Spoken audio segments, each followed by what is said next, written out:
So how you doing today? Good I'm morning. good, thanks. How are you? Grand Rising. Everything's good. Can't complain. A little early. You want to tell me a little about yourself? Yeah, so I am a personal trainer along with a life coach. I use exercise as a form of mental health. It's really kind of like what drove me to it. I started working in the medical field a long time ago and decided that I really liked coaching because I was coaching a lot of my patients, and I became a life coach. And then I started dealing with a lot of stress in my own life and a lot of family issues that I was having, and decided that I was going to start working out as like a form of therapy. And I absolutely loved it, and I never turned back. Okay. Sounds great.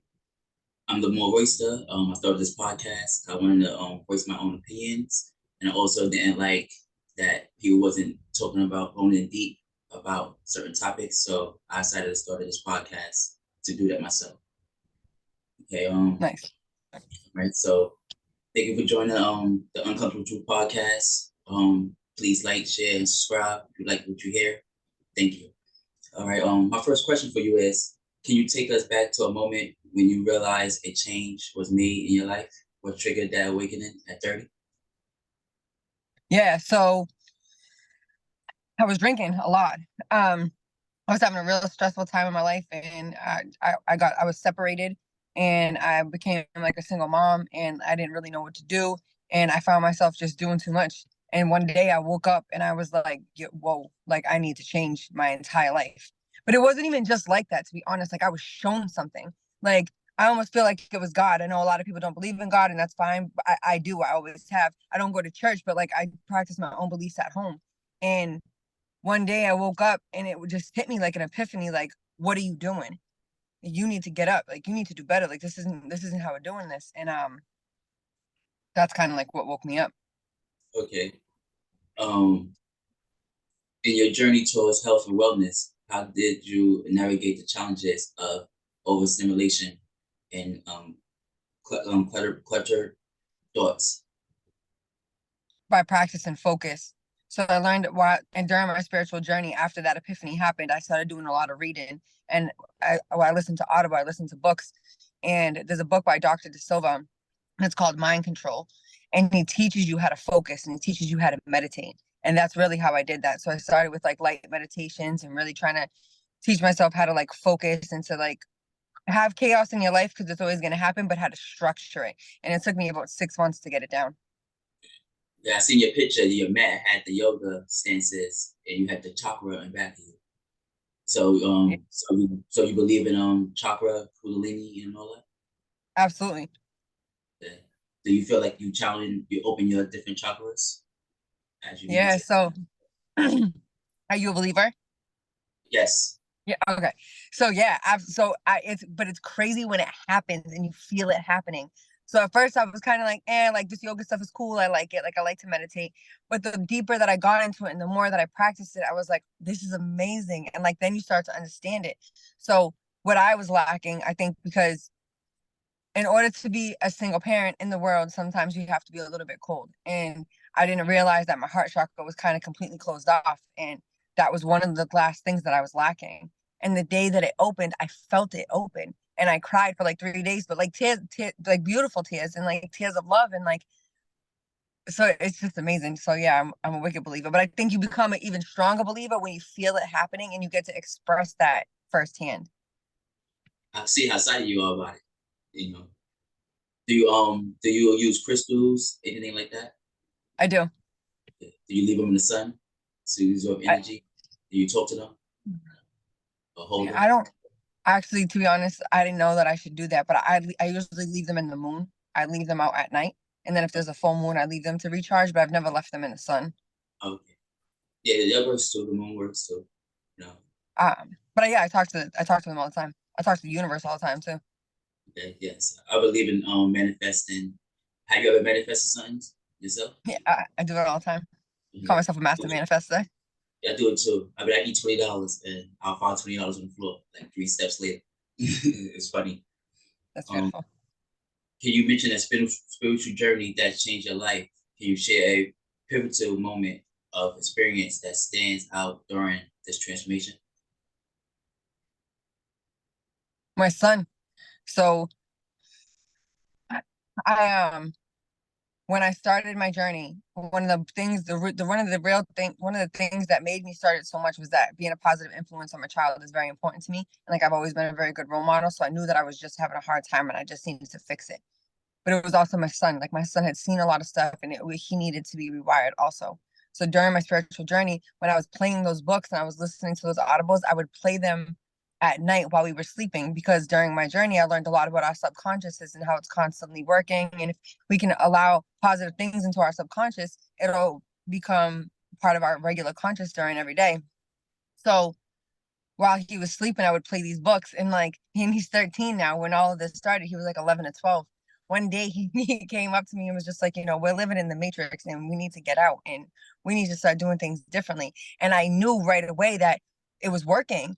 Like, I'm playing this book for him at night. He's talking about stuff that we've never talked about. Like, he's a believer in God, but now he's starting to get kind of spiritual, and he's really starting to have an understanding of what's going on.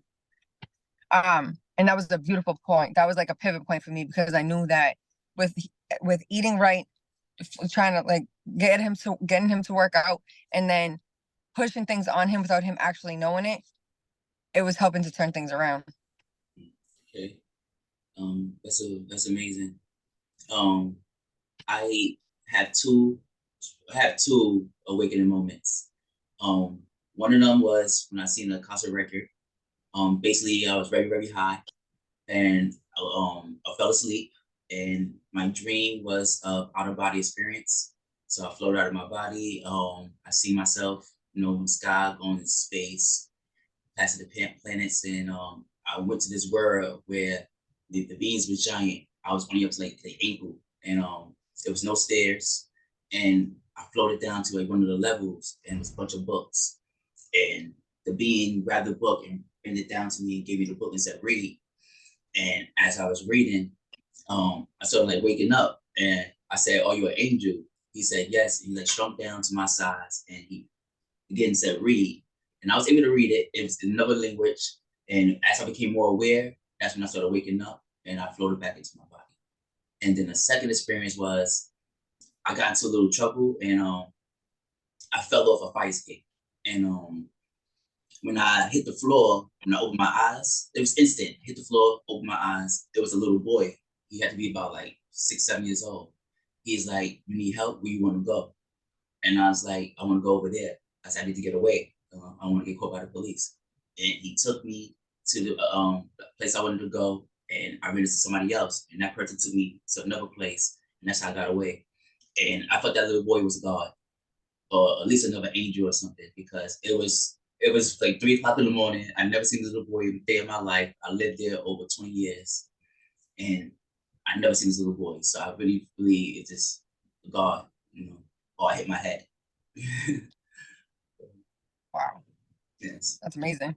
yes. And that's what we changed my life. And I started like watching Ancient Aliens, researching spiritual stuff. I started watching like TV. So if I watch anything, it's always something educational or something spiritual in some aspect. Mm-hmm. Um, Me too. I love that. yes, I can't watch TV no more for some reason. If I do, it's like 1 or 2 shows. But other than that, no. So the only other experience that I've ever had was actually I went to a Himalayan salt rock like place. It's almost like a therapeutic place, and the entire room is made up of Himalayan salt. So it's broken down into like sand, and then you're surrounded by large salt rocks. And I kind of just like sat in this chair, and I had a similar moment like that where it was like semi out of body, but it was me talking to little me, and I was like healing my younger self, and like somebody like another higher power was like, you need to let her go. And like my son showed up, and then my sister showed up, and it was like us like as toddlers, like super small, and like I just like hugged and kissed all of them and just told them that it was going to be all right, and just like released them into the sun. It was so beautiful. Wow, it's amazing. It's funny that you mentioned Himalayan salt. I work in the restaurant field. That's my regular 9 to 5, and we use salt plates, the Himalayan salt plates, and it's basically like it's very very heavy. It's basically salt, and the one that we use for barbecue. Mhm. So Wow. that's funny you mentioned that. Um, For those struggling with self-love and confidence, what actionable steps can they take to start their own journey of empowerment? I would say start light. I would say start light and try to be easy on yourself. And I would start with affirmations. So something simple like I am worth it. I love myself. I am worthy of love.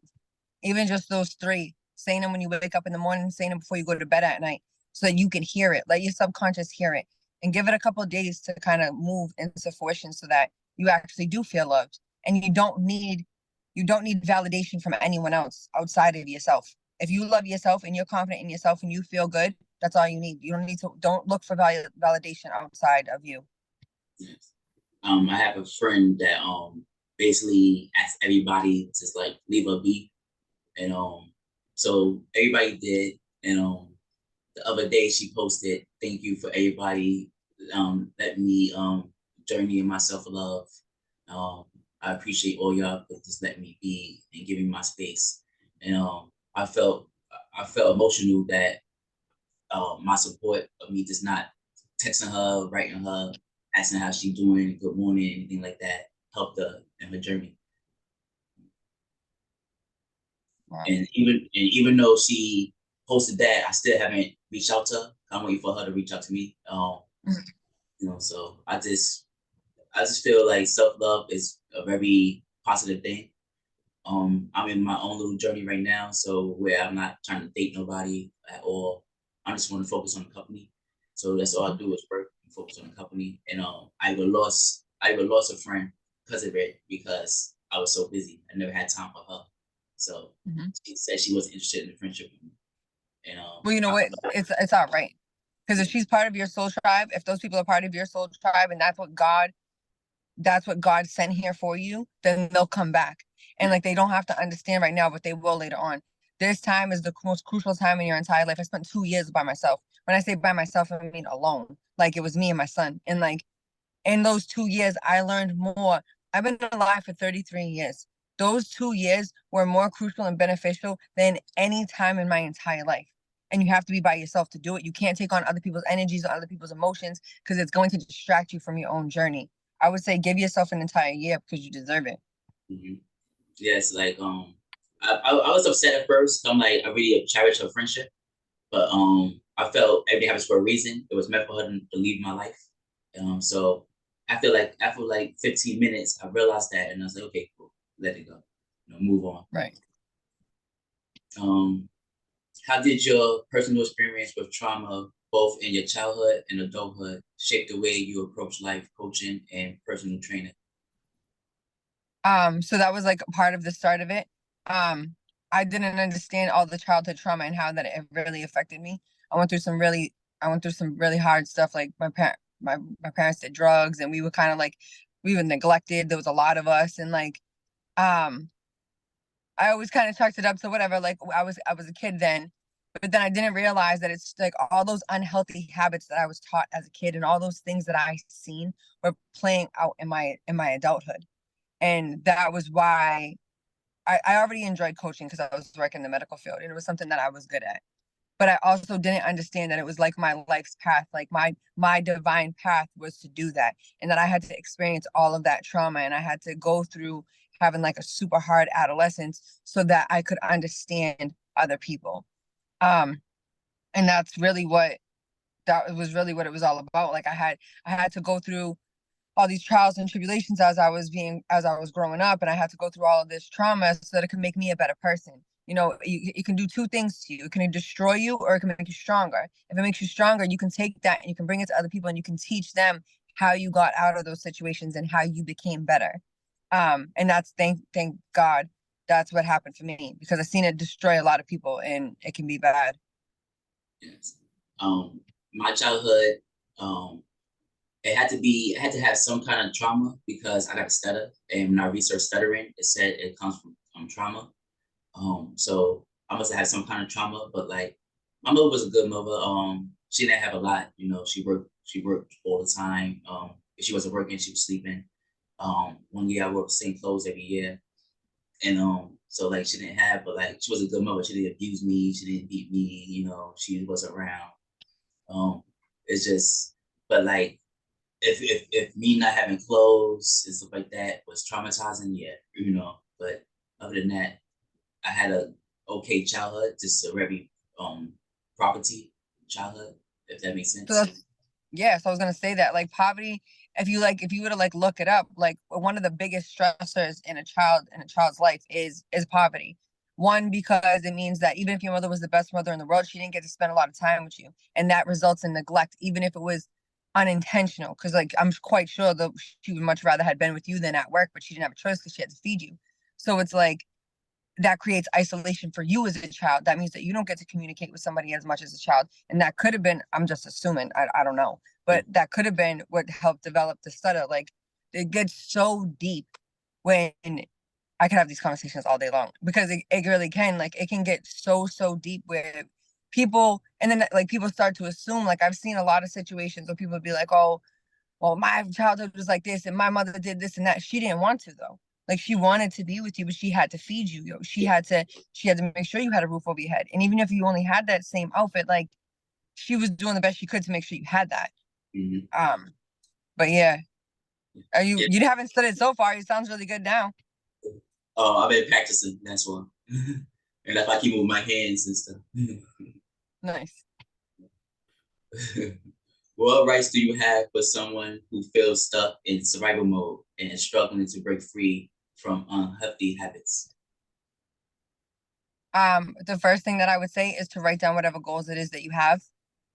And if you want to start small, start small. I always say reach for the stars. You should go as big and as hard as you can. If you want to be the president, you should write down you want to be the president. And then you're going to keep it under your pillow, that same piece of paper. Keep it under your pillow. And before you go to sleep at night, you're going to read it. When you wake up in the morning, you're going to read it. And the same thing goes for the habits. So habits and goals go hand in hand, right? Because when you create positive habits and you are consistent with them, they get you to your goals. So writing down the habits as well. Like if I'm eating a lot of fast food, like I want to start eating more healthier foods. Doesn't have to be anything crazy. You don't have to list out this like wicked specific list. Like just keep it light. Like I want to start eating healthier. I want to start taking walks as a form of exercise. Like I want to clear my mind. And then just reading it and repeating it. I talk to myself all day long to the point where people be like, "Are you good?" Like I am good, but like I have certain affirmations and I have certain things that I have to keep telling myself and keep myself reminded of, so that every day I wake up and I'm in a positive place and I'm doing better than I did yesterday. Um, that's it. And I think that too, a lot of it is accountability. If you're an accountability person like me, then you should tell a friend, you should call a friend, a family member, and say, hey, listen, I set these goals for myself. Can you check in with me in 5 days and ask me how I'm doing?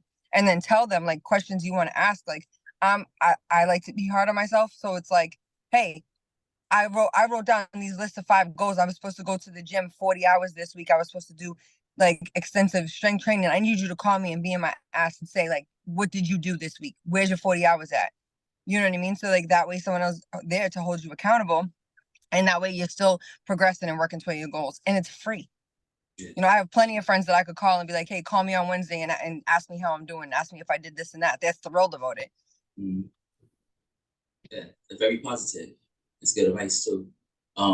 So yeah, I got several bad habits, and I'm trying to like my New Year's resolution is to get rid of all of them. So this year I stopped drinking like sodas, eating candy, junk food. Period. I hardly eat it. I do eat it. It's probably like once a month. And that's only because like I'm at a job somewhere where I just want something to pick off. It's like the pastime, keep my hands busy. But so next year, starting January 1st, I want to eat no junk food at all, like period. Drink nothing but water. I also want to stop smoking. So I don't smoke cigarettes. I smoke weed, and but even that's very costly. So it probably cost me about like $3,000 a year. So like that $3,000 a year could be in my bank account.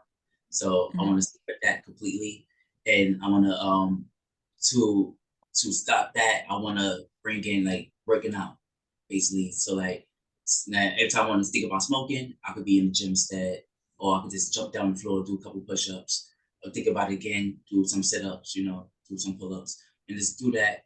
And that's how I figure I would keep myself busy. But your advice of asking somebody to like check in on me, see if how I've done this is great advice. I Thank might you. do. And then also, are you open to suggestions? Yes. So like I would do like a quick pros and cons, like you just said, like instead of smoking, like what could I have been doing? Or instead of smoking, I'm gonna do this, and then just keep reading it every day. And like I don't think, and like as far like it's hard to just like quit smoking, just like cut back, you know what I mean? Like take your time with it too, like be gentle with yourself. And then as far as the candy, so a lot of people that I know are in the same boat. Fruit. There's plenty of sweet fruits, like really sweet fruits, like that will help you with that, like pineapples and mangoes. Like people I think forget sometimes about like fruits like that because that like where we're from and how we're raised, like it's kind of expensive. Like I didn't grow up eating that stuff because it was wicked expensive. But instead of eating candy, you can always eat like a sweeter fruit. Okay, that sounds good. I hope the viewers take that advice too. And also you mentioned writing it down on your pillow, your goals. One thing I also do is I write something. I write what I want to happen, manifest in a day. So in the morning time, I write it 3 times. In the afternoon, I write it 6 times. And at night, I write it 9 times. And to manifest what I want to just come. And hopefully, it will come one day. Well, that's beautiful. It will. um, can you share a specific turning point in your relationship with food and how it contributes to your overall well-being? Yeah, I was huge. Um, No, you wasn't. so yeah, I was. After I got separated, I went into like this crazy depression. And I was using food as like a I didn't know what stress eating was at the time. Like at the time I was super like not educated on nutrition or whatever, but I knew that I was eating a lot and like I was starting to get like really big. And then I got a therapist and they explained to me what stress eating was. And like, that's pretty much like what I was doing. And needed to really like work through my emotions. And that's when I was like, I have to go to the gym. So you can change that, right? Because once you understand that, okay, I'm doing this because I'm emotional. So I'm creating an unhealthy habit. I can still be an emotional, but I can deal with it with a healthy habit. So I can still deal with those emotions and I just don't have to do it in an unhealthy way. So I kind of just like reverted that, and instead of stress eating I started going to the gym. Okay. Um, yeah, my stress. I think I use smoking as to relieve stress because like anytime I'm sad, if I got before I go to work, I got to. Before I leave work, I got to. Sometimes during work, I got to because I just don't want to be there or something like that. I'm smoking. It's maybe the 3 hours go past fast. So I think I use smoking as instead of eating. Yeah,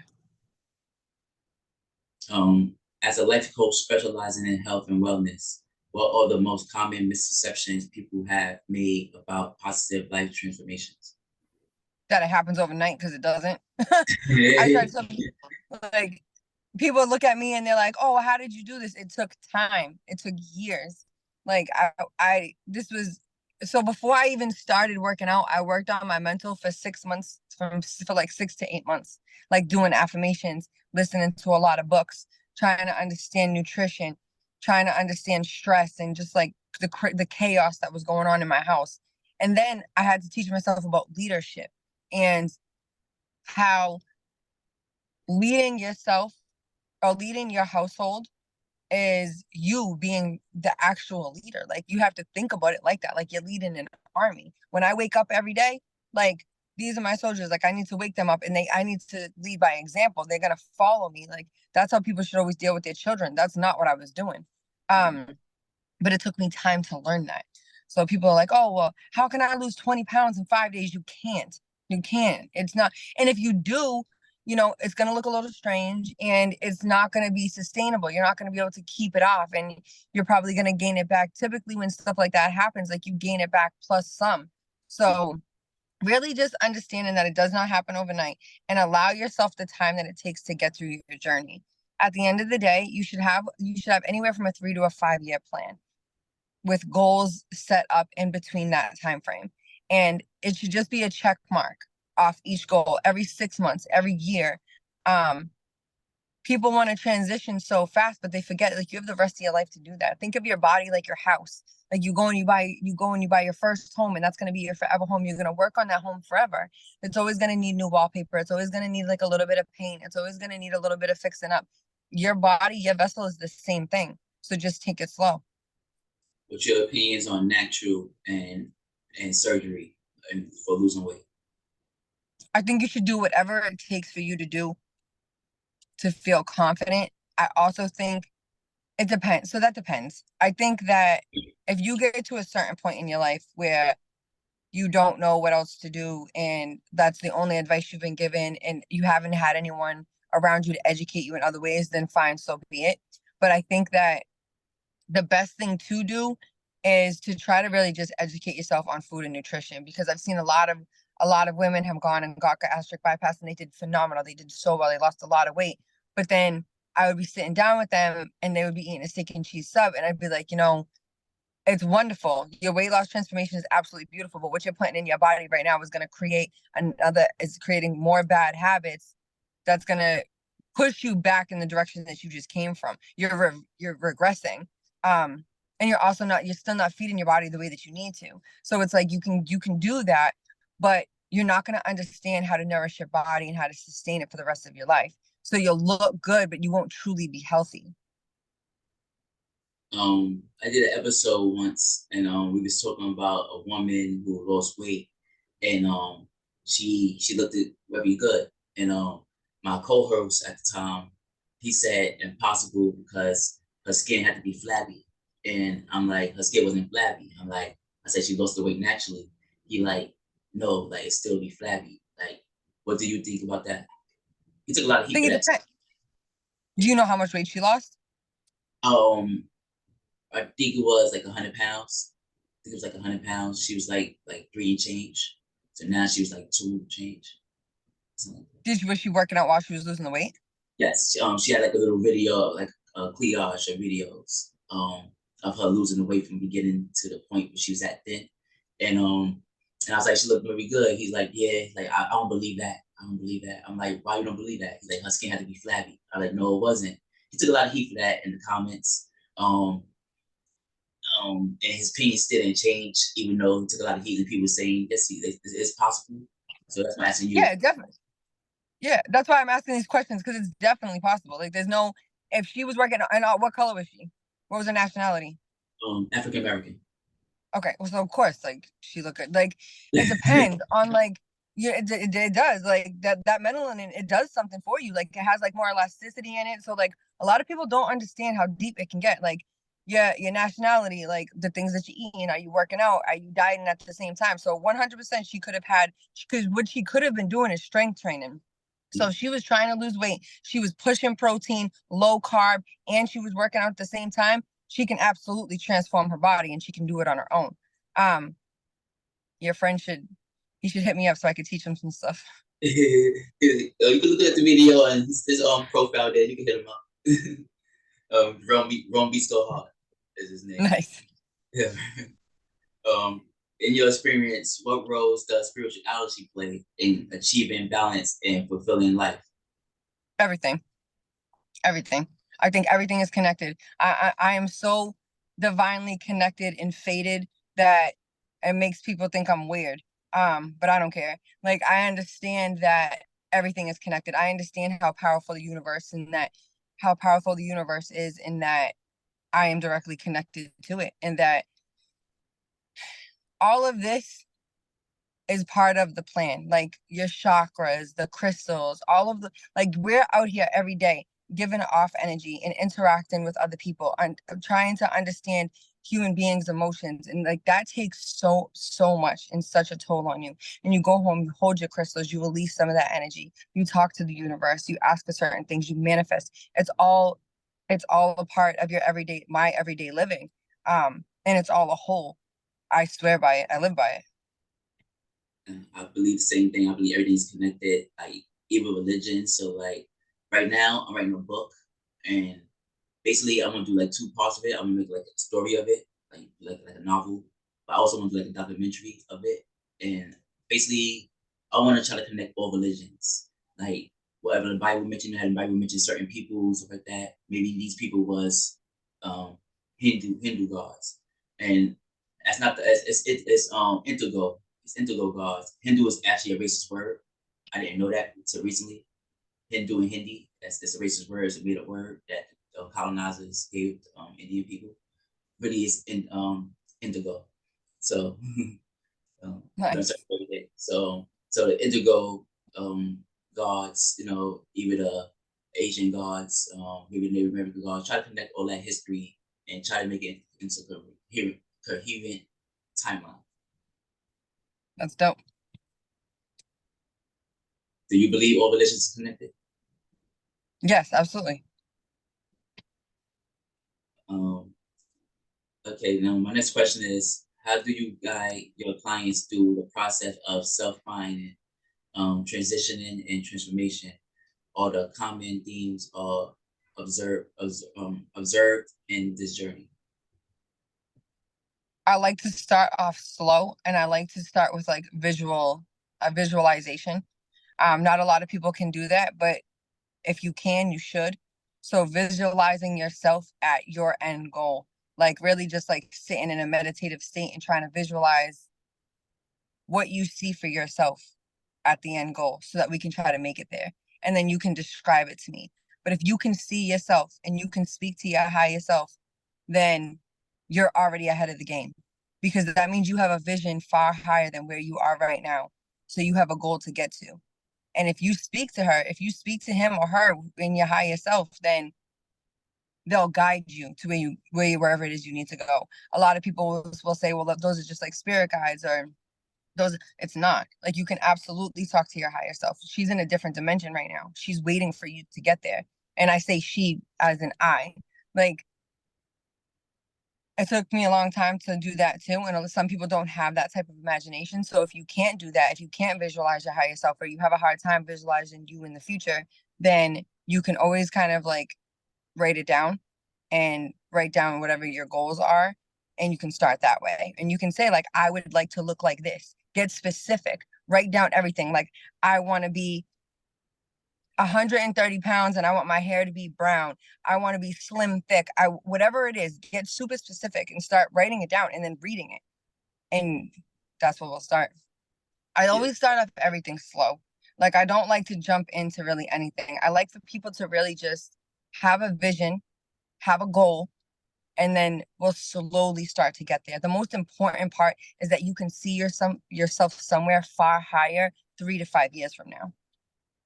Yes. So sometimes I feel like disconnected with the universe. So sometimes I feel like I'm like a whole nother person. Like I'm like living a whole nother life. Um, so like I do feel like the disconnect aspect. What you were saying. Also, I lost my train of thought. I was trying to get it back. I'm just That's gonna okay. move. I'm just gonna move on.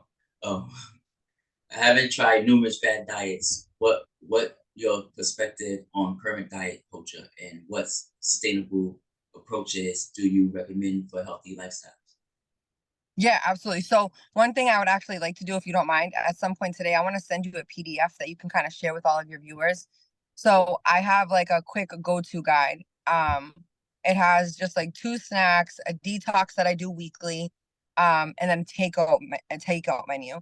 And it's all everything on it is all high protein, low carb, because you can do as many diets as you want. It, like, you can do all the different diets that are out there, but at the end of the day, you have to do something that's going to be sustainable for your life. You have to eat vegetables, you have to eat protein, and you have to eat some type of carb. Um, it's very difficult when you're dealing with clients and they're telling you that they've never eaten vegetables before and they will not eat vegetables. And it's like, listen, you have to nourish your body. And if you're not going to do it that way, if you're not going to eat vegetables, then you have to supplement it with something. Like, you have to do like a green juice or a green powder. You have to, like, vegetarians, if you're not going to eat meat, that's fine. That's all preference, right? That's cool. But we have to figure out where we're going to get that protein from. So really, your diet should consist of high protein, low carb, and a lot of veg. Um, and I'd actually like to send you that PDF. It's free. Like, I posted on my Instagram, I posted on my website. I really like to try to encourage people to eat well, and I try to give as many free tips as I can, because I think education should be free, and I really like to just like help people. But you can have sweet treats too. I think people undermine dark chocolate a lot. It's really good. It's not super super sweet, but I love dark chocolate. And like that's like part of my snacks. Like, oh, we don't want to eat that. Like, I don't know. You can learn to like anything. There's no dairy in it either. So I don't know why I keep losing my train of thought. What inspired you to become a personal trainer after your own? I think you answered that. Let's see. Mindfulness and mental health have become bizarre words recently. How do you incorporate mindfulness practices into your coaching and to enhance overall well-being? Mindfulness, that's a good one. So I kind of just like talk about it really. I don't try to push it on people because a lot of people that I work with like aren't spiritual and like they don't, I don't know.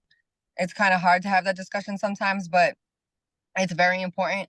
I do start with like just like meditations and then moving with purpose. Everything you do should have an intention behind it. So if you get up in the morning and you're going to get a coffee, like what is the intention for that? Is that because you needed it or is that because it's a habit? Like, so you can go get the coffee, like that's fine, but you need to ask yourself that question while you're doing it so that you don't keep doing it for the rest of your life. You wake up in the morning and instead of having egg whites with spinach and a little bit of cheddar cheese, you have pizza from the night before. Before you heat that up, what is your intention for that meal? Are you trying to nourish your body or are you just doing what's easy? So you know what I mean? Like you have to ask yourself hard questions every day, and that is being mindful. Um, and as long as you can sit with that and you can do it, you know, it'll teach you a lot about yourself too. And you have to remember, like you can make the decision at the end of the day. If you want to eat that pizza from last night because it's quick and easy, go ahead. But as long as you're asking yourself that question and you know that you're doing it because it's easy and you'd rather not make egg whites and spinach, even though it's going to keep you fuller, it's going to get you closer to your goals, and you're going to feel good, just know that. And then next time you might make a different choice. That's so true. Certain foods I eat, I just want to go to sleep afterwards for some reason, and like I can't help it. It just make me tired.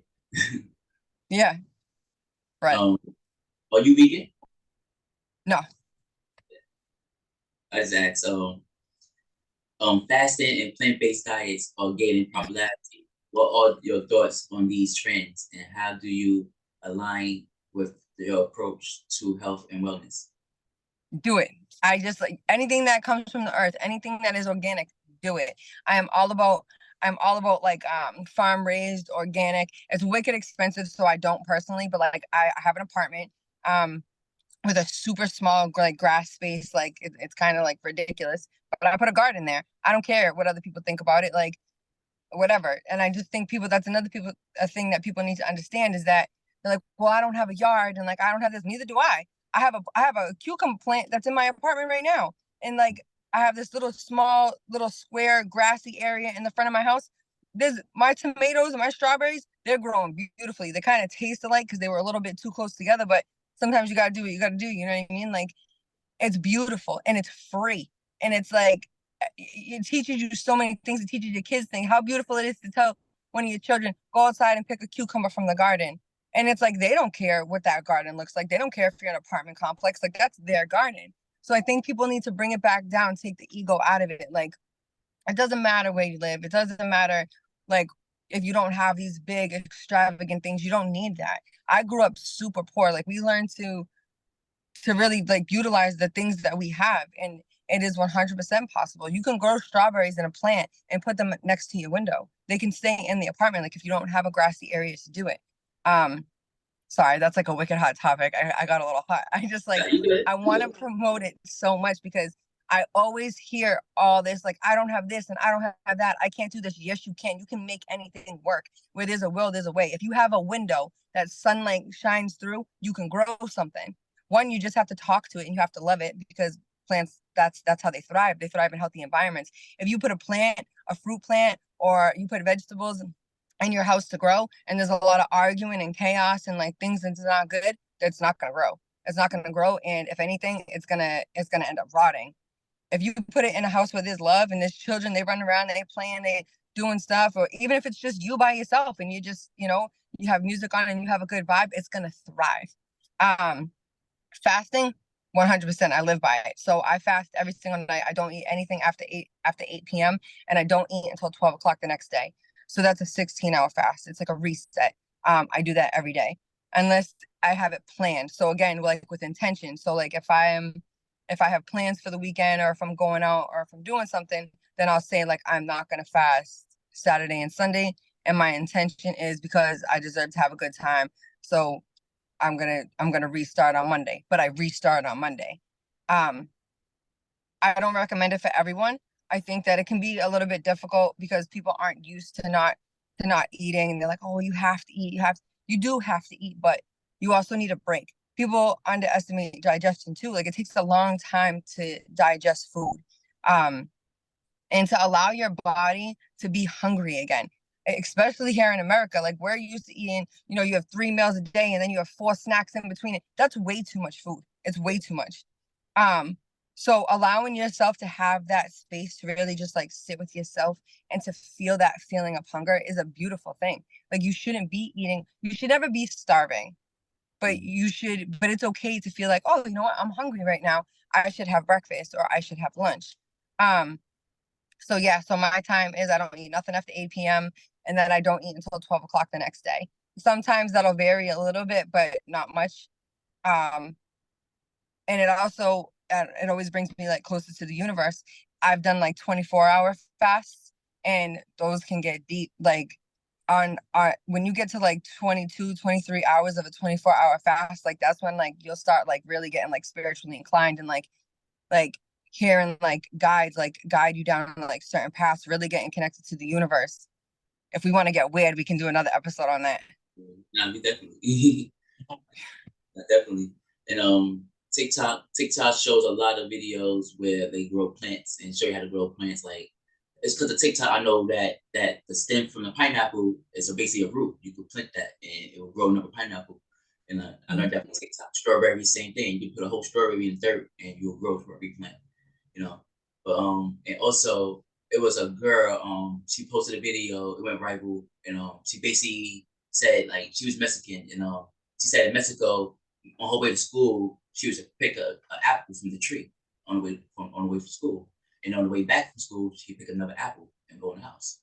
And she said in America she can't do that. There's no fruits. All the trees are male trees. There's no female trees in America. Because That's dope. they don't want to feed the communities. They don't want to feed the homeless and or people just That's citizens. all it is. Like America is based off greed and just like the most unnatural ways of living. You go to any other country and you see the way that they're thriving and the way that they live, and it's absolutely beautiful, and it's just the way it's supposed to be. It's so aligned with the universe. And like then you come here and it's like, oh my God, like what are we doing? But like that's why I promote the things that we have, because like here, especially in America, everything is so materialistic. Everything is so about like, oh well, what you have and what it looks like. And just focus on you. Don't worry about what your neighbor thinks about your little tiny garden. Fuck him. Like do whatever it is that you need to do to make you feel happy, because it's not about everyone else. And you make that change. And I think a lot of people don't understand that too. When you're leading something and it's different, people might not like it at first. 9 times out of 10, every single person in your community is going to have a garden. Because even though people might have like been like, oh, like that's kind of weird at first, the beauty of it will shine.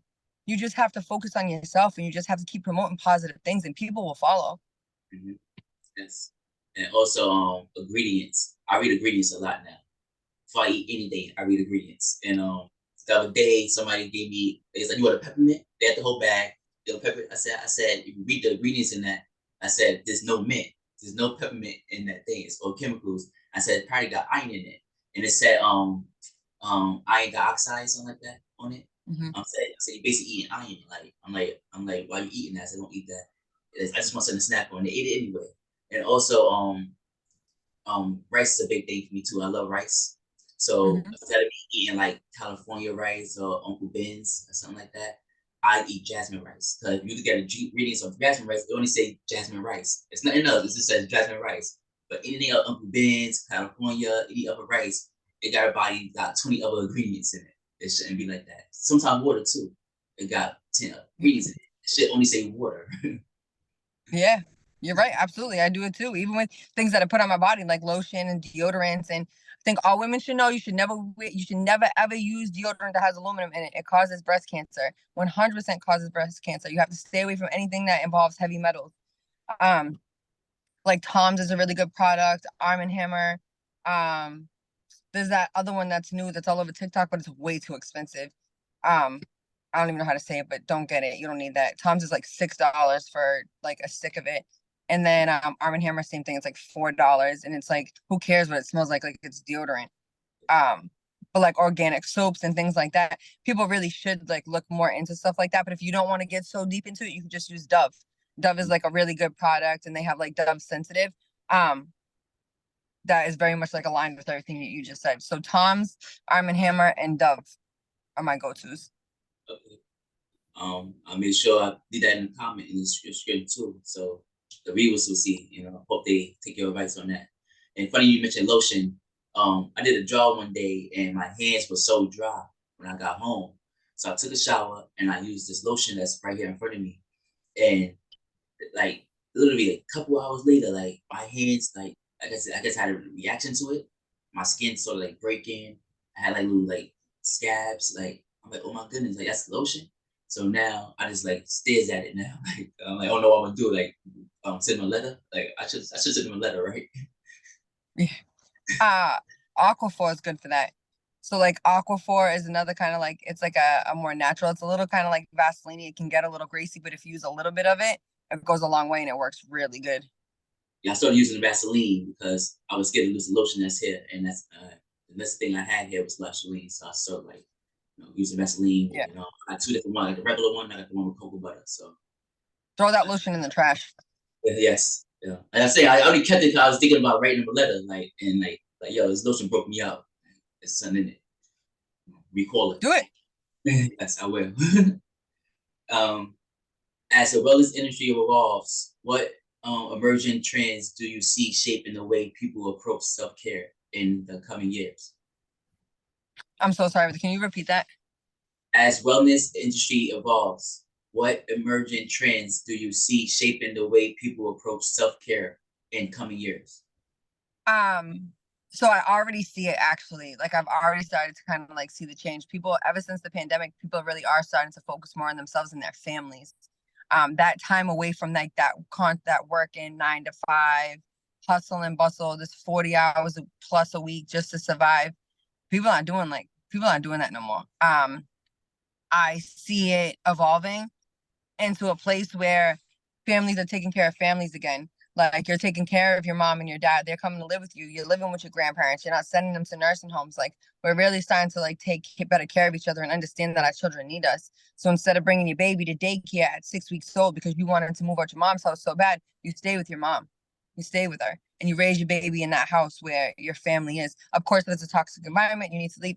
I, I understand all situations, but if you're able to kind of bring it back to the root, you should. And I do see it evolving because that's where the self care comes in. It's hard right now to take care of yourself or to take care of a family financially. Things are so expensive that being on your own is almost impossible. Um, so being able to be with your family and have that type of support will allow you to have more time to go get your nails done, allow you to have more time to go take walks in nature, allow you to have that time to get a pedicure. Like it just makes life so much more easier and meaningful. And I see it happening every day, and I hope that it continues to happen, that it happens a lot more. Yes, you're so right. You need just to live in New York, you got to make at least 100 grand, and you need 80 grand just to get an apartment. Make 80 grand just to get an apartment. One year I reached out. I was on Street Easy. I was on Street Easy looking for an apartment. The apartment I found was $1,300 a month. It was a 1 bedroom. It was in Brooklyn. So I reached out to the lady. I worked 2 jobs at the time. I made probably around $70,000 that at that time, probably $76,000. Um, Told her that she's like, okay, I'll give you an apartment set, but I want $5,000. I'm just like, wait, that's like 4 times the rent. Like the rent's only $1,300, and like in New York, there's only there's a rule where you only put to pay first month rent and security. You're not supposed to give people 2 months security or 2 months rent, 1 month rent, 1 month security, and that's it. But other than that, you could like report them. So her asking me for that was outrageous to me. I'm like, Miss, that's not for the law. It's not. She said, if you want the apartment, you got to give me $5,000. And I'm like, never mind. I just didn't take the apartment. And that's just mind blowing that apartment that's only $1,300 a month. This lady wanted $5,000 from me up front, and then I had to pay another $1,300 at the end of the month. So I'm about to give her $6,000. Crazy. You could buy a house with that. It's down payment, yes, definitely. Yeah.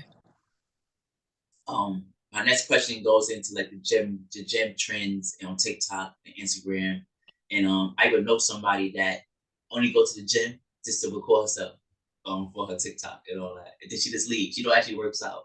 She just pretends, get her little 13 minutes video, break it up into minute videos, and then throw it online.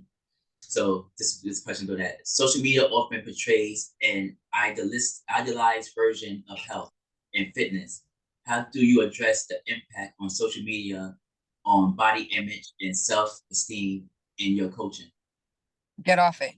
If you're not following a coach, if you're not following an actual coach that's educating you at the same time, if they're not talking about food and nutrients and working out, don't follow them. Don't. So when I go on social media, I go with the purpose. Like a lot of times, like I'll post something and I'll just get off. Like I don't really scroll a lot, especially on TikTok. I don't like it. I think adults are doing a lot of weird stuff that like I just like. You would never catch me practicing a dance and then putting it on the internet. Like I think it's very strange to me. That's just Yes. my opinion. It's just my opinion, and like I think that if that brings you joy in your life and that you should do that. I wouldn't. Like I would just much rather find something more productive to do. And like my son does that. Like kids do stuff like that. So I think that adults kind of took something that was supposed to be like kid trending and they made it kind of strange. But whatever. There's a lot of informative things on TikTok though. Like I follow like a bunch of different doctors on there. I follow actual coaches that are doing stuff. And you can tell when somebody's just setting up like that. And you can also tell when somebody has like a perfect body. Like you'll see like in my videos, if you go on my Instagram, like I have stretch marks all over my back. Like and sometimes people might say it's from growth, but from like weight loss, weight gain. Like I don't care. Like a real body is a real body. So if Yeah. you go on TikTok and this girl looks absolutely perfect and she did 2 sets of nothing, she wasn't holding anything heavy, like get off of it. Just don't feed into it, um you can't help what's going to be on the internet. The only thing you can help is whether or not you engage with it or not. But don't hold yourself to that standard either. If you want to see a real body, go to mine because I have transformational pictures. It'll show you when I was fat or show you when I was, you know what I mean? Like when I'm working out, like you'll see my stretch marks, like my arms are like fit, but not super fit, like a real human being, like an actual person. I think that's the stuff that people need to really be looking for. And stop comparing yourself to girls on Instagram. Like you don't have Instagram money. So like why are you comparing yourself to them? Like, Yeah. you know what I mean? Like I can't go do what they're doing. I can't go out and have 10,000 surgeries next week. Like, so I'm not going to compare myself to her. Yes. It's a video. If I find it, I'm gonna send it to you. It's a video, and it's a guy going around exposing women. So basically, not in a negative way. Basically, these women are basically on Instagram and it's like filtered, pretty, dolled up. Sometimes they look like grown women, but all these girls was high school kids. So basically, these girls from his high school. So basically, like he's like Instagram, real life, Instagram, real life, Instagram, real life. And it was so Yeah, that's funny dope. that, and I also like these pictures. Most of these pictures could be kids in high school, kids in junior high school, and like they not adults, even though they look like adults, they're not adults. Because like even I was like, yo, these not adults, these are high school That's kids. scary. You know, and I wanted to do a video about it. I just never got a chance. But that's funny Well, that you mentioned that. Do you follow the guy that exposed the gym trends, gym culture? Basically somebody do something like say they posting a video and somebody walk past their camera and they get mad and go to the camera and he pop up. I don't know his name. Do you follow him? You know what I'm talking about? no. It sounds funny though. No. I want to send that to you too. Okay. It's a guy Arapo TV. He posts a lot of his videos, a lot of the gym videos. Arapo ARAKO TV. That's another thing too. Like, but if that was to happen, that's how you know that person isn't in it for the right reasons. Because at the gym, like, it's not your gym. Of course, people are gonna walk in your video. Like, you don't own that. You know what I mean? Like, that's weird. So, like, if you were actually working out, people walk through my videos all the time. Like, I don't know. Like, that's my friend. Like, Yeah, that's what he be saying. Like, you don't own a gym, like people go walk past, like they're not paying you no attention. Even sometimes that they be like, the guy staring at me. No, he not. He just looking in that direction because he working out and looking straight. You know, the only thing he yeah. could go like this, like what you want me to do? He only can look straight because he's working out and he's looking straight. You know. So it's funny. Let me see. What roles do hiring a coach plays in your own transformation, and how do you guide others in finding the right coach for their unique needs? It depends on what you're looking for. So I have two coaches. I personally have two coaches. After I started doing some personal training, I went and got a coach because I wanted him to really teach me like really good form, because I wanted to make sure that I was teaching other people the right way and that I knew exactly what I was doing. And he helped me a lot. And I chose to go to a male coach because the way that my personality is set up, and like girls tend to be a little bit more lenient on each other. I'm like, oh, it's okay. I don't like stuff like that. Like, I want you, like, when I come here, like, he tells me all the time, like, you're weak. Like, you're like, what are you, like, you're weak. Like, why did you come here weak? And I'd be like, oh my God. And like, if I'm doing a set and I'm not doing a good job, he'd be like, yo, you ate like shit this week, didn't you?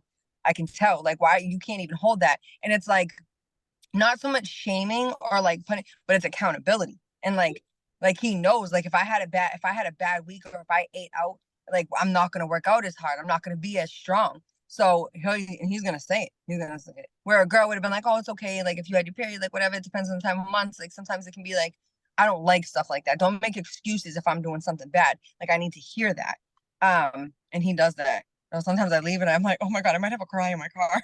Like, um, and then I have an accountability coach. So her and I meet 3 times a week. And um, it's really just to say, like, hey, did you hold yourself accountable? These were the goals that we talked about the last time we met. And again, that can be free. You and your friend can set that up tomorrow. You don't have to go and pay a coach to do that. If you have a sibling, you and your sister, you and your brother, you can say, hey, these are my goals. Every Wednesday at 5 o'clock, we're going to meet for 15 minutes. We're just going to check in with each other to see where we're at. And it's as simple as that. That's what coaching is. So that's with the type of stuff that it depends on what you're looking for when you're going to get a coach. So if you're looking for someone to hold you accountable, then you can get an accountability coach. If you're looking for someone to hold you accountable and work out, then you want to look more to like a fitness training coach. When people come to me, I like to individualize my plans because I can touch on a lot of aspects. It's like, if a girl comes to me and she's very shy and she's overweight and she doesn't have a lot of self-confidence, first thing I'm going to do is work on her with her self-confidence. And I'm going to be a little softer with her. I'm not going to, that's not what she came to. She didn't come to me looking for me to be wicked hard and for me to be, like, all over her like that. So I'm going to be a little gentler with her, but we're going to build a relationship where she understands that I'm also going to hold her accountable. If a girl comes to me and she's like me and she's like, listen, I need to get here in 30 days. I need you to get me there. I hope you like 5 a.m. wake up calls because we're going to the gym. You know what I mean? So it really just depends on what you're looking for and if that person can give it to you. And any coach you go to should be very upfront, and they should be able to say, like, yes, I can get you there. Yes, I can help you with that. Or no, that's like beyond my scope. Like, I'm not a super hard person. Like, I'll hold you accountable, but like, I'm not gonna go that hard. And that's how you know a good coach, because I've turned down clients before and said, like, listen, we're not really aligned here. Like, we're not on the same page. Or if it's like you want to set up with me and you're like, I recommend everyone to do 90 days because that's when you can see the most progress, you can get the most done. But if you come to sign on with me and you say, hey, 45 days into that 90 days, I'm going on vacation for a week and I'm not doing nothing that you just said because I want to have a good time. All right, well, then you need to hit me up after your vacation so we can start then, because I'm not going to do that with you. Like, yes, you can have fun, but like, you just told me that you came here with not the best intentions and that this isn't going to work. Like, I don't want to do like any regression type stuff. And I'm okay with saying that. That's the beauty of it too. Like, you can say no if you need to. Okay, yeah, Did so that answer your question? yes, you good. All right. Yes. motivation can be exclusive. Can you share a motivation? Motivation can be exclusive. Can you share a motivational antidote or technique from your coaching experience that resonate widely with your audience, inspiring positive change?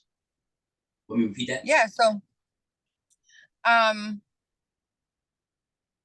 motivation and ambition kind of go hand in hand, right? But Yes. in reality, it's discipline. You're once again, you're creating a consistency and a healthy habit. So if you're like feeling super motivated and you want to get this started, let's go.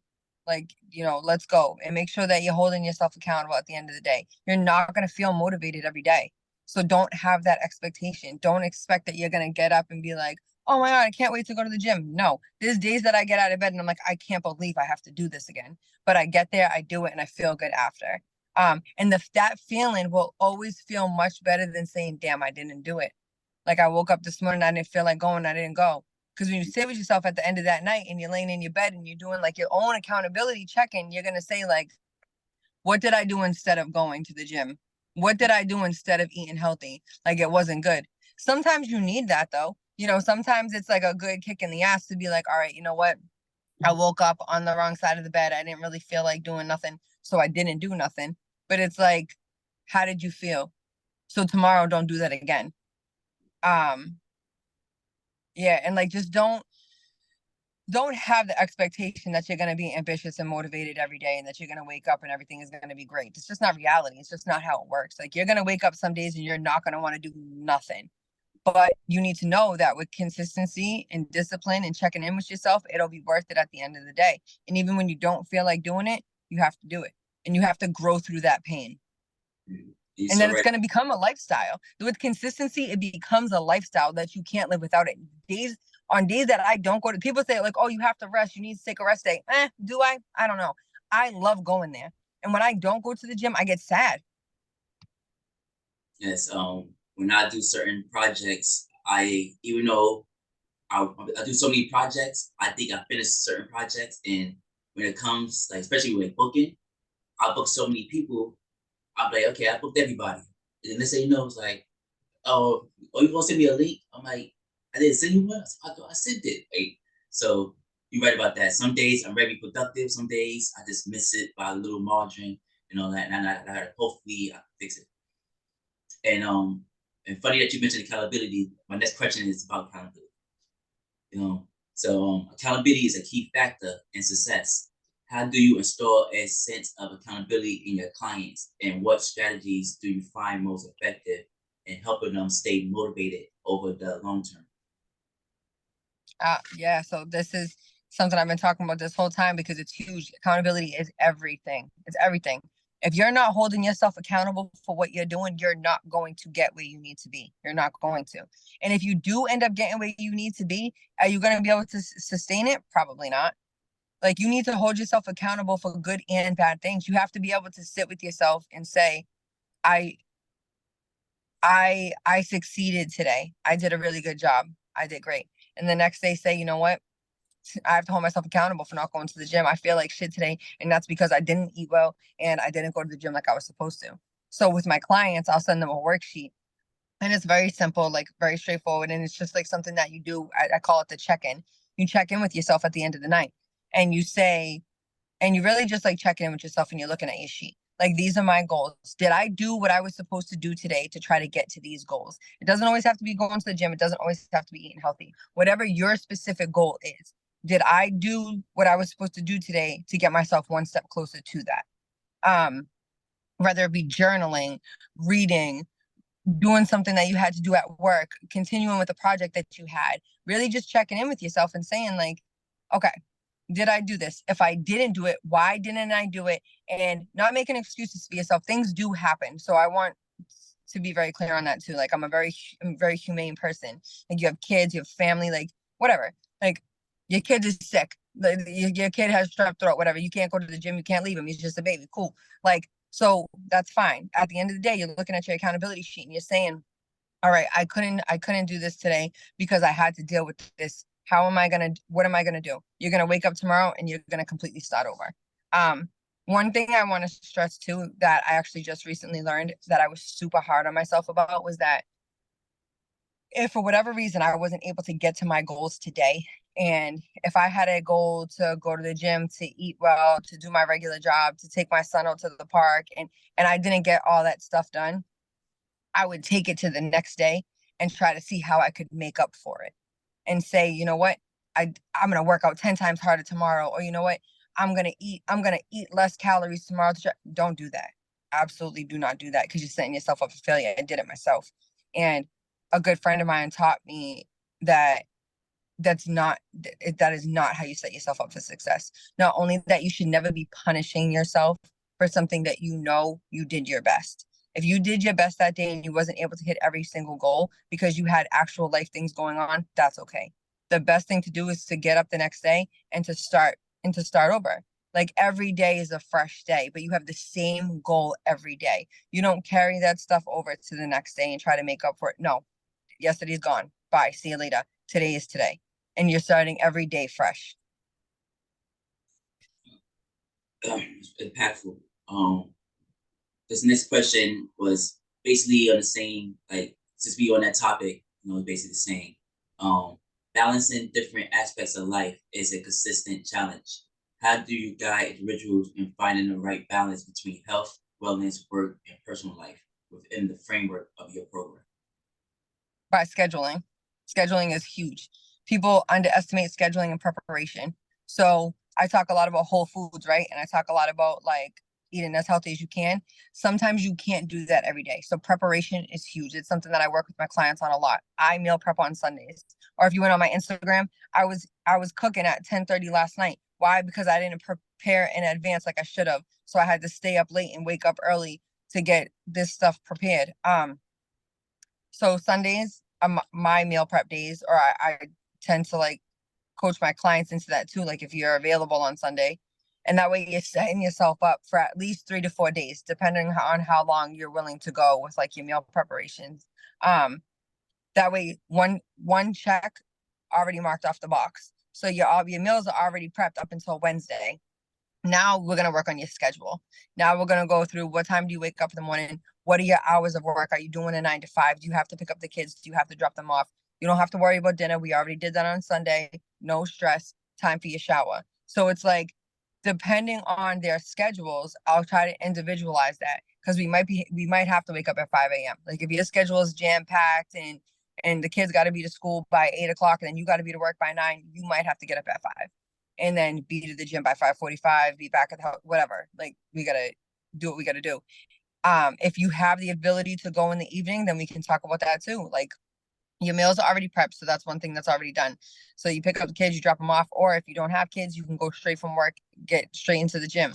Um, it really just depends on your lifestyle, but I have a really good way of managing chaos and kind of taking what you have, bringing it to me in a crazy ball of chaos, and me just organizing it, helping you organize it a little bit, and saying like it's okay. So a lot of things that I did was like my son had a dresser that was set up Monday through Friday. So socks, underwear, undershirt, pants, shirts, everything was set. Like Sundays was my prep day for everything. I would do my laundry, I would do all my cooking. Anything I had to do for that week was set up on Sunday.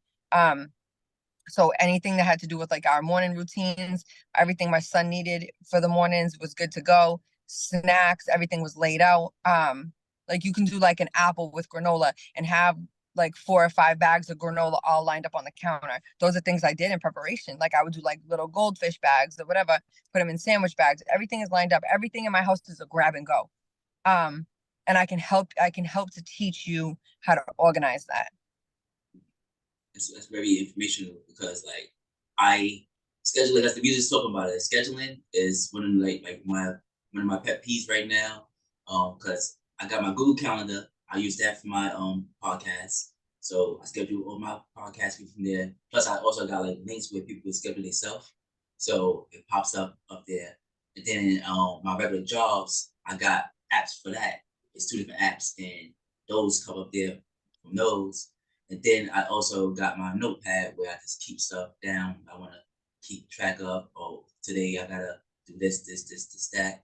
Tomorrow I gotta do this, and that. So I gotta figure out either put all that in one Google Calendar and all that so I can have it in a line, or find some way to a Google spreadsheet or something Excel. Like I gotta figure out something because I'm scattered all over the place. Yeah, that's a Um, lot. mhm. um, let's see. Um, the idea of sustainability is gaining momentum in various aspects of life. How do you ensure that the customized plans you create are not only effective, but the present for the present, but also sustainable for the lifetime?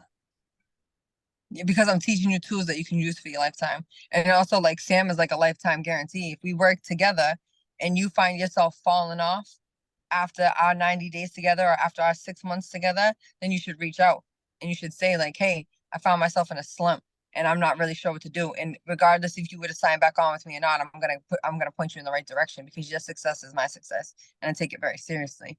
Um, and the things, and that's why I talk so much about going slow, moving slow and teaching people things that they can use for the rest of their lives. Like maybe you just needed a meditation.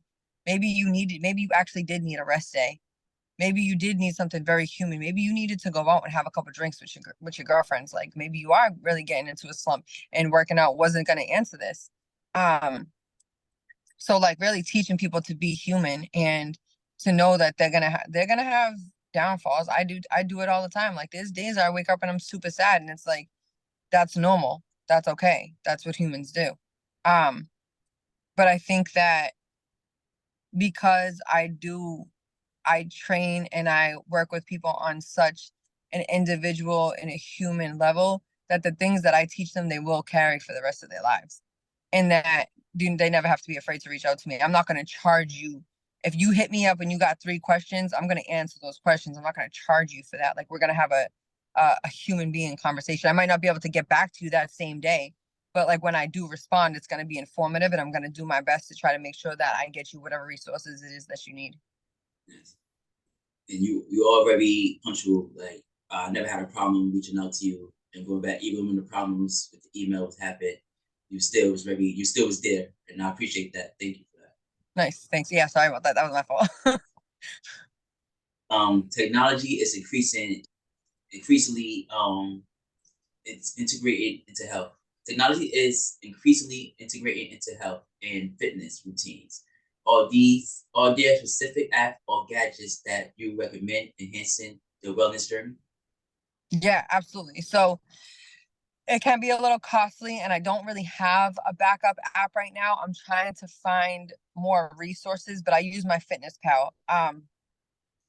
There's a fitness app on the iPhone that you can use that is very similar to it. It's not as good. It doesn't track as much. But if the issue right now is cost, you can use. I don't know nothing about Androids. Sorry about that. It's okay. I got an Android.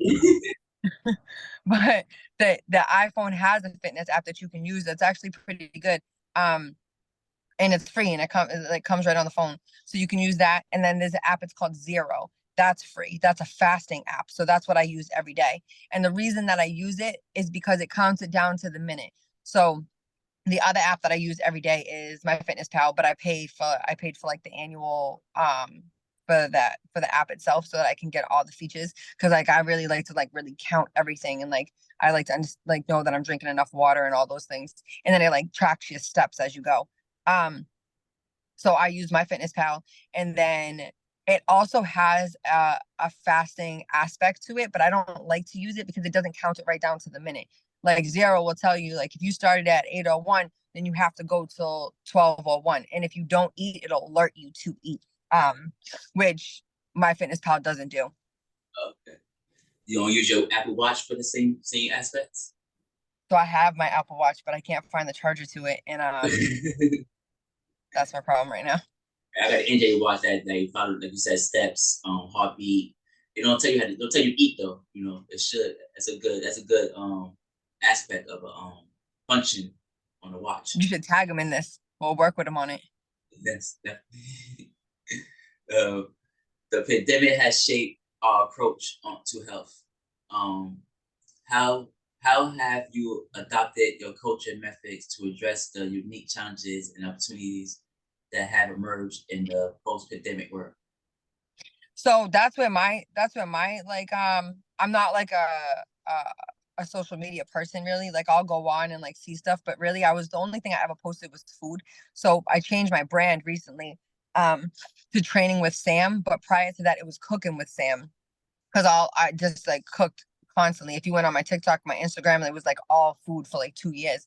Because I just like love sharing recipes and just like teaching people like how to cook and eat healthy. But it went into Training with Sam because I was like incorporating training, exercise, and cooking together. But it was the pandemic that taught me that. Like you can reach out to anyone anywhere using technology, using social media, and it's kind of crazy when you think about it. Because like I have people that message me from India and China, and like they're in different time zones, and it's like amazing. Like wow, like this is like, people are watching my videos, and like I had this one dude. I've had a couple of like famous people like repost like some of my recipes, and I'm just like, oh my god, like they know who I am. Like that's my asparagus and hamburger. Like, and it's just like crazy. Like it's a Mm. beautiful thing, but you can connect with anyone. And I don't. But other people might have been more familiar with it. I wasn't. So like the pandemic is what taught me that, and it was my son because like he was going to school virtually, and he's like doing all this stuff from his tablet, and I'm like, wow. Like like the pandemic's actually teaching us a lot of stuff. Like you can be connected with anyone anywhere at any time. Um, and it's really like a beautiful thing. And now we also know, God forbid if this was to ever happen again, I don't think that we would be as isolated as we were last time. Because like even like you and I right now, like we're in completely different states, but like we're able to connect on the very same human level. We might not be sitting next to each other, but like the connection is the same. You know what I mean? Like I think that if that was to ever happen again, the isolation part wouldn't be as bad, and we would have a better understanding of it. That's very positive, and very possible. I feel the same way because like a lot of stuff came out of the pandemic. Zoom blew up. You had the verses battles with the singers, the rappers, and stuff like that. That blew up. Um, TikTok blew up. People videos. Um, and like different trends started. Like it wasn't for the Dominican challenge, certain TikToks wouldn't be as it is, and it wasn't for that dude the rapper that went on the run. It was for him. People won't be adding music to their TikToks or dancing to TikToks. So the pandemic actually did change a lot of aspects into social society. So I think if it was to happen again, it won't be the same. People will be more comfortable and know exactly what to do. At least our generation, and, 2 generations from now probably won't, but our generation was like, okay, yeah, last time this happened, you'll be like me, I'm gonna save my money. I'm gonna save my stimulus checks. Mm-hmm. That's what I didn't do. I should have saved those. Um, what about you? Did you save your stimulus check? Did you use it positively? And I did. That's why I didn't say nothing. uh, how do you ensure that your culture is accessible and relevant to a diverse range of individuals? I actually haven't ran into that, to be honest. Like the people that have reached, it's been so diverse from the start that I've never even run into that. Okay. Honestly, I'm like I've never had Yeah. that issue. And that's cool. That's cool. That means that you're doing something right. That nobody complain like, oh, this don't work for me because I'm too big or I'm too skinny. So that's good that your plan is for everybody. Um so my next question is the concept of biohacking for optimal performance is gaining traction. Are there specific biohacks techniques or practices you find practically beneficial for your clients? Um, I don't tend to use that so much. I think just like regular check-ins really is like just like so we'll have like an initial goal set, and then we'll do like a every 30 days just kind of like check in to make sure that like we're getting to where we need to be. And if there's something that we need to revamp or we need to work on like in that time, like they can let me know then. Can you explain biohacking for everybody? I don't really know what it, like, you mean like personal like information? Yeah, it came from I got it from your bio, from your description. Let me see. I'll let you know right now exactly what it is.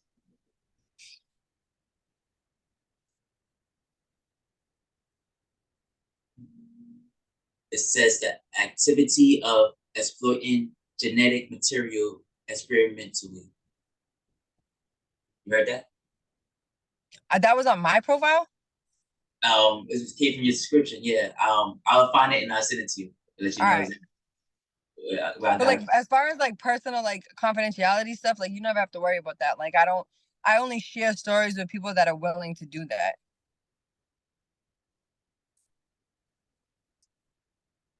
Yeah, like let's see. Yeah, like let me see. But we did talk about some stuff about the genetic material experimentally, like surgeries and stuff like that. So I guess that's what it's talking about. Um,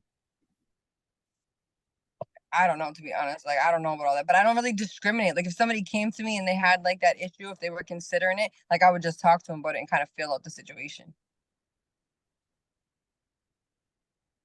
okay. In the era, I got one more question. I got two more questions. In the era of a remote work and virtual connections, how do you help your client maintain a healthy work-life balance and combat the challenges of a solitary lifestyle? Again, just really checking in with them. Like you can only, as a coach, the only thing I can do is check in with you and make sure that you're holding yourself accountable and check in with your mental health. With exercise and diet, your mental should improve. But if you feel like things aren't going so well, the only other recommendations that I would make is I have told people like they should reach out to the doctors and that they should go to therapy and that isolation can do a lot of things to you. So it is very important that you're trying to connect and that if you're not able to, that you're reaching out and you're asking the right questions and you're going to the right people. Anybody can go to their primary care physician and ask for a therapy referral and they'll get pointed in the right direction. And then my job as a coach is really just to check in to say, hey, how are you doing? But it's also the client's responsibility to say if they're doing good or bad. So if I check in with you every day and you say that you're doing good every day, I'm going to assume that you're doing good, right? So I think that that's super important because some of the clients will be like, oh, well, I didn't have a good day yesterday, but you didn't say that. So you have to be able to communicate it. Like I pick up cues a lot, like especially when I'm in the same room as a person. So I could be looking at you, I can see somebody say something, I can see your reaction, maybe your eyebrow will go up, or maybe you bite your lip, or something will happen. I'll notice it.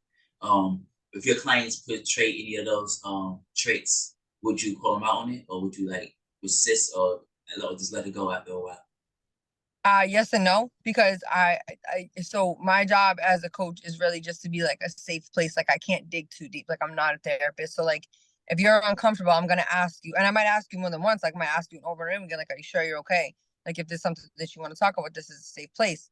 But if their body language is saying or indicating that there's something wrong, the only thing that I can do is encourage them to talk about it and let them know that this is a safe place. Um, but I can't go too deep into it if that makes sense. I can only hold you accountable for the things that you're willing to talk about and for the things that you're willing to communicate. We already established that your program is for everyone. We don't have no complaints about that. But have you ever had like any difficult clients? Yeah, so scheduling is an issue. Like, don't come to me if you're not prepared. If you have a vacation that's planned, that's beautiful. But hit me up after the vacation. You know what I mean? Like, don't like you have to come ready to start. And like I'm gonna teach you things that will last you the rest of your life, but you have to at least dedicate 90 days to me. That the same 90 days that I'm gonna dedicate to you so that we can figure it out together. Um, and the purpose behind the 90 days is the first 30 days is really just like mental, just like understanding what it is that we're doing, really getting yourself in a good place mentally, understanding like that structured chaos I was talking about, understanding scheduling. The next 30 days, which will lead up to the 60 days, is nutrition. How are we going to do this nutrition? What is it that we're eating? How are we meal prepping? How are we getting this into our daily schedule and coordinating all of this together? The next 30 days is just working out. We already have all that stuff done. So now we're trying to incorporate workouts into our schedule. And now we're seeing the results. Now we're seeing a little bit of weight loss. And now we're going to start building muscle. And it's like, it takes time. So people come to me because I do offer single sessions, but I do that because I am very financially aware, and I don't want people to feel like if they don't have money, they can't succeed. That makes me super sad because everything is like really expensive and I really do want to help people. So if all you can afford is a single session, I will do my best to try to teach you everything I can in an hour. And even if that means like me sending you some like pamphlets or PDFs like after our session so that you can continue to educate yourself, I'll do that. But we're not going to see results together, and we're not going to really get the opportunity to build a relationship and to really work together. But again, like things are so expensive. Like you have, I don't know, if you're like me and you like to connect with people and you really like to see success stories and like you want your name to be behind that, you have to be a little more open-minded and you have to be a little bit flexible. Yes, you're so right about that. I actually came to several problems in my own business, and so basically, one person I had to let go because they didn't want to write topics. They didn't want to come up with their own topic, do research. Even when I did it myself and I sent it to them, like, okay, this is the person bio, these are the person I'm gonna be asking, and they want to do no research. And then as we having an interview, I'm like, such and such, you know what we're talking about, right? No. You didn't read the stuff I sent you? No. Like, okay, had to let that person go. Then one person kept like I said, scheduling. If we would call Sunday, why you let me know 9 o'clock in the morning that you're sick when you were sick for 3 days? You could have told me yesterday, you could have told me the 31st day you felt sick. That I'm feeling sick right now, I may not be there, but I'll let you know about tomorrow how I'm feeling if I'm up to it. Oh, I still feel when tomorrow morning I'll let you know. If anything, or something like that. Don't just pop up and like, okay, I'm not gonna be there in 5 hours, my fault. Like, so I had to let her go. Then the other person I had to let go, same name scheduling, videos. She was my editor. And like, I couldn't get my videos out on time. So basically, I told her, well, videos done. If we record Monday, video should be in on Monday. Video just kept piling up, kept piling up, kept piling up. I kept giving chance after chance after chance to the point where I was like, just give me my stuff back. Just give me the laptop, the hard drive. I'll find a new editor. I'll figure this out because all this content is old now because you haven't been editing it properly. You've been doing other stuff. So those are the trials and relations I've found in my business. And my last question for you is, oh, I lost it. 1 second. Looking back at your journey, what's one piece of advice you wish you could give to your young self just starting on the path to health and wellness? Be more gentle and be more forgiving. I was brutal. I was brutal to myself, like really brutal. And like I think a lot of that has to do with like trauma and stuff that I'm working through like in therapy. But I hold myself to a different standard. Um, on like an inhumane level, like on like some robot stuff. And I really had to like it took me a long time to learn to not do that. But I would tell myself, like, hey, like this is gonna be a lifetime journey and it's okay to be gentle with yourself. It's okay to be soft. Like you're not going, you might feel like you're at war, but you're actually not. Um, and I also needed to learn that too so that I could do it with my clients. Like I can never hold other people to the standard that I hold myself, and I had to learn that the hard way.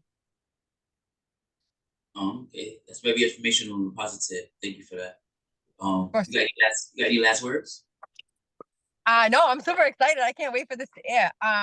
The only thing I would say is you can find me on my website, which is www.coachingintotransformation.com. My Instagram is fed directly to the website, so you can see some workouts there. I also have the meal tip sheet that I was talking about earlier. That's posted on my Instagram. There's a link that goes to Dropbox. So if you have Dropbox, you can just download it.